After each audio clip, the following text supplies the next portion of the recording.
It's a story about an entrepreneur,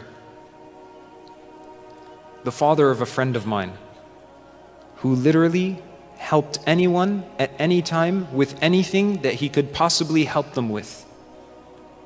And my friend, who's British, Pakistani originally, now lives in Malaysia, flew to the UK to attend his father's janazah. And he says thousands and thousands of people showed up at his father's janazah, and he had no idea who these people were. And he's like, my father's body was released because in the UK there's a mandatory autopsy that's done when a person dies. Muslim or not, they have to do it, right? I know the laws are changing now. But subhanAllah, he says, the body of my father was released very quickly and we found it strange. And he said, I was so curious, how did my father have so many people at his janazah, people that I've never seen and met before in my life?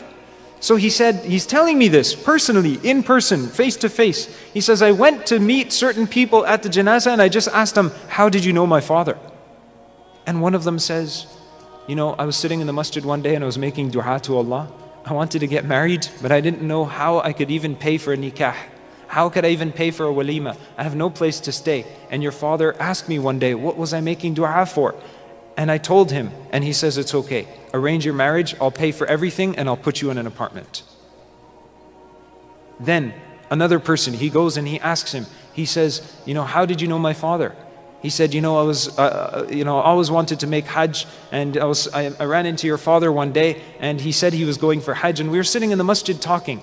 And then he said, you know what? Why don't you come with me? You seem like a nice guy. I need someone to come with me because they're getting old, right? And this brother, my friend's father, he went for Hajj, I think 32 years in a row, right? And subhanAllah, he told this brother, he says, why don't you come with us? He's like, are you serious? He goes, yeah, come with us. I'll pay for your Hajj. You just come with us. You know, come, I'm taking my wife. You just carry our bags and stuff. Make it easy for us, but I'll pay for your Hajj. So he says, your father paid for my Hajj and allowed me to go for Hajj. And he taught me how to do Hajj throughout the entire trip. And he's like, wow, mashallah, my dad did that for you? He said, yeah. And he goes, I'm the doctor who, when I pulled open the drawer and I saw your father's body there in the morgue of the hospital, I began to shed tears because I saw the man who paid for my Hajj. The man who taught me how to even perform Hajj while we went for Hajj.